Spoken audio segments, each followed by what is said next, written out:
Alhamdulillah wa salatu wa salam ala nabiyyina Muhammad wa ala alihi wa sahbihi wa sallam amma ba'da. Habatu fillah. A question was asked about fatwa and about the particular individual in question. May Allah subhanahu wa ta'ala bless us and bless him, one of our ikhwa from one of the Western countries.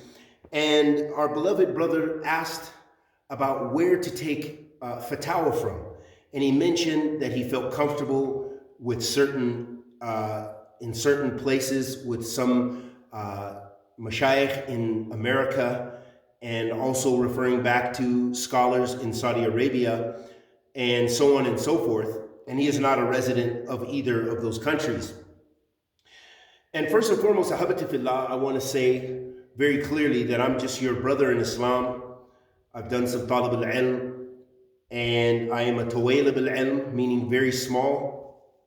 And I'm not a scholar, nor in a position to make fatwa.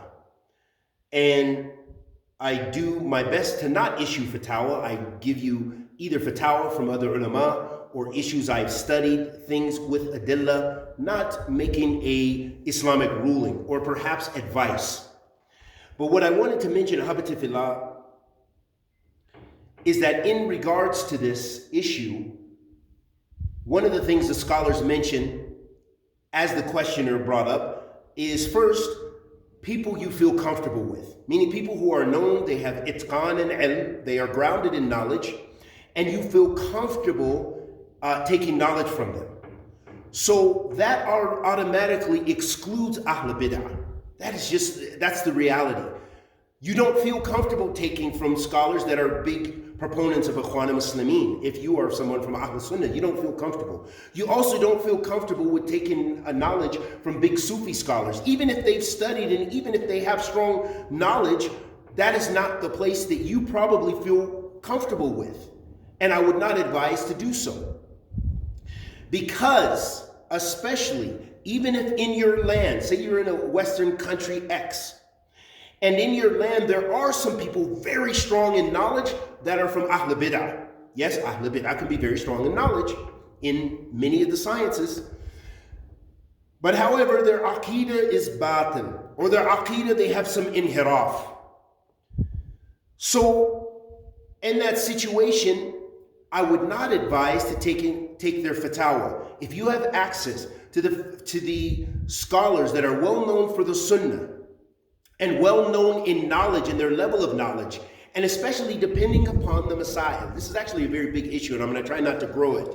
But there are other things to consider. Some scholars are knowledgeable, but those issues you may want to refer to them are even bigger issues that require fatwa from the major scholars. So scholars have different levels. Ahl Sunnah tafawut, wa Ahl Bid'ah tafawut.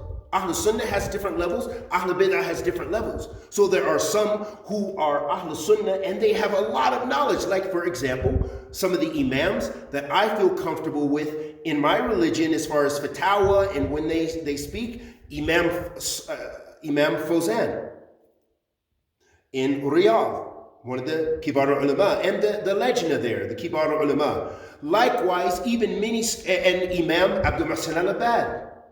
Likewise, many other mashayikh and imams of the sunnah that I am personally familiar with in Medina, that I feel comfortable with their fatwa, Imam Sheikh Saleh al-Suhaimi, and many others, even our Sheikh Ubayd al-Jabri, and our Sheikh Suleiman al-Rahili, Sheikh Ibrahim al-Rahili, so many.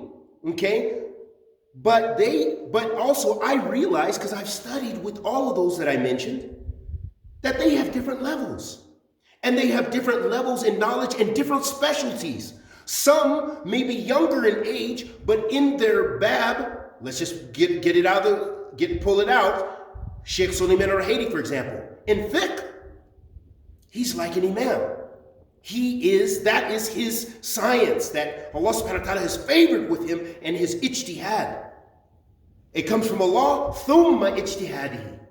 So he has itqan in that. So if I were to deal with a fiqh issue and had the access, I would go to that sheikh. Whereas other mashayikh that are older, but I know that their specialty, and I've seen that they're not as strong in that science. But maybe in another science they excel. So the point is, you have to go to those people who have knowledge and those people who have and know that they have different levels. Don't just say, "Well, Sheikh so and so said." I know a real situation. It's gonna be longer. Sorry, where a sister, she asked for a fatwa, and this was a time when I lived in Medina. No, I lived in a place in Saudi. I can't remember, maybe Jeddah at the time, and I was with Shadid Muhammad. And I remember someone was asking him to ask one of the mashayikh, and I won't mention the sheikh's name, a question that had to deal with life and death of the sister's relative. And they asked the sheikh, and the sheikh is a well-known sheikh of the sunnah, but his level is not there for those type of fatwa. That should have been referred to the lejna, to the major scholars. And I believe the sister's relative died. These are real stories. And so my point is, ahabati fillah, is knowing that people have different levels when it comes to asking for fatwa. Secondly, I think we already mentioned that going to Ahl Bid'ah, but I do want to say one thing. For example, if you're in a place and Ikhwan Muslimin, and it's something that doesn't require like a major fatwa, and it doesn't have an effect, it's not related to their bid'ah. For example, you don't ask a Sufi sheikh about Aqidah, meaning that if he has real tasawwuf, that he has inhiraf in his Aqidah, has a different Aqidah, you're not going to approach him in that. But maybe he has some benefit in fiqh. And maybe you don't have access around you or access to call someone you're comfortable with. So then in the Bab, as Imam Fawzan says, Sheikh Ibrahim, many of our scholars have pointed this out, but some people have a different view, which I can respect, but I think this is the correct view, that you do not go to that person and ask and learn things which are a part of his bid'ah, okay? So the point being, I think we've made the point clear, is that we have to know the manzil, the status of the people we ask, and we should also, if you can be local, then do so. If not, go to those you feel comfortable overseas. That's no problem with that.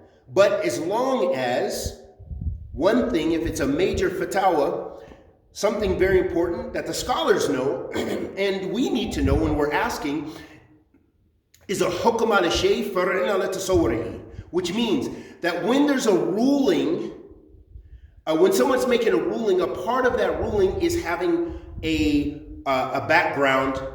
A part of that ruling is that you have a good picture of the issue at hand. For example, if I ask you about Sheikh so-and-so, we're in New Mexico, and there is a man over here, and he is doing such and such and such and such. Is he from Ahl Bid'ah? Well, I've given the Sheikh the tasawwur. I've given him the image of this individual. I've already said he did this, he did this, he did this, and I can shape that picture, which can then turn around and shape the fatwa. So it's very important to ask things, give as much detail if needed, and give background and be honest and correct, especially when it comes to individuals. And we ask Allah the Almighty to accept our good and forgive our evil. Wa sallallahu wa sallam ala nabiyyina Muhammad wa ala alihi wa sahbihi wa sallam.